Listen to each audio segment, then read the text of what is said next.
আসসালামু আলাইকুম। কেমন আছেন সবাই? আশা করি সবাই ভালো আছেন। এটা হচ্ছে তিস্তা নদী আর আমরা তিস্তা ব্রিজের ওপর দিয়ে যাচ্ছি। আসলে আজকে একটা কমপ্লেন আছে। আমি যাচ্ছি লালমনির হাটে। এক কাস্টমারের কমপ্লেনটা ছিল ওনার মোটরে নাকি অনেক শব্দ করে। তো আমি ওখানে গিয়ে দেখার চেষ্টা করব আসলে কী কারণে সমস্যাটা হচ্ছে, কী কারণে শব্দ হচ্ছে। তো চলুন যাওয়া যাক, দেখি কী সমস্যা। এটা EJWM 10M সিরিজের একটা জেড পাম্প। এটা 1 হর্স পাওয়ার ক্যাপাসিটির একটা মোটর। এখন আমি মোটরটা চালু করে দেখব মোটরটার সাউন্ড কেমন হচ্ছে।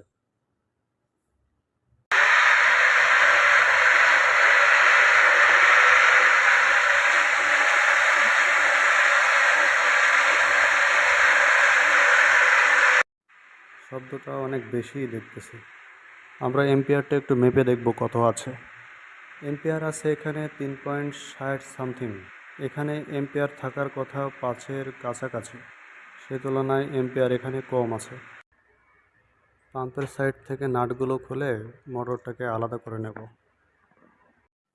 পাম্প সাইড থেকে মোটরটাকে আলাদা করে নিলাম। এখন এই অবস্থায় মোটরটাকে চালু করে দেখব মোটরে কোনো শব্দ পাওয়া যায় কি না। মোটরটা চালু করলাম, দেখুন মোটরটা কিন্তু চলতেছে, কিন্তু কোনো সাউন্ড কিন্তু পাওয়া যাচ্ছে না তেমন। তার মানে পাম্পটিতে বিয়ারিং জনিত কোনো সমস্যা নেই। বিয়ারিংয়ের যদি কোনো সমস্যা থাকতো তাহলে পাম্পটা সাউন্ড করতো। মোটরটা পুনরায় আবার সেট করে নিলাম। এবার পাম্পে পানি বোঝাই করে দেব। পাম্প সাইডে পানি দিয়ে নাটটা টাইট দিয়ে দিব। পাম্পটা আমি আবার সেট করে দিয়ে চলে আসলাম, কিন্তু এখানে একটা মজার প্রশ্ন আছে। আমি ওখানে গেলাম, পাম্পের সাউন্ড চেক করলাম, এম্পিয়ার চেক করলাম, পাম্পটা খুলে ফ্রি অবস্থায় সাউন্ড চেক করলাম, ফ্রি অবস্থায় কোনো সাউন্ড নাই। কিন্তু যদি পাম্পটা আবার সেট করে আবার চালানো হয় তাহলে আবার আগের মতো সাউন্ড করবে। এখন প্রশ্ন হচ্ছে, তাহলে এই সমস্যার সমাধানটা কি হবে? এর সমাধান জানতে হলে আমাদেরকে প্রথমে জানতে হবে এর সমস্যাটা আসলে কি। একটা বিষয় বলে রাখি, জেট পাম্পের সাকশন হেড 9 মিটার, মানে 30 ফিটের কাছাকাছি।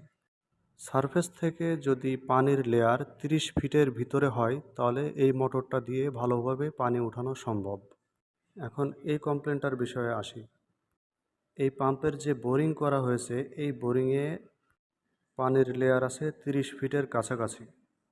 এজন্য মোটরটি যে ম্যাক্সিমাম পানিটা পাওয়ার কথা সে পানিটা পাচ্ছে না, যার ফলে পাম্প সাইডে যখন ইম্পিলার 2900 আরপিএমে ঘুরে তখন পাম্পের ভিতরে বাতাসের একটা গ্যাপ তৈরি হচ্ছে।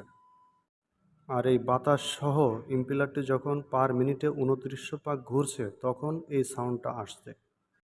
এখানে সাকশন এবং ডেলিভারি লাইনে পানির সমতা না থাকার কারণে এই বাতাসের গ্যাপটা তৈরি হয়।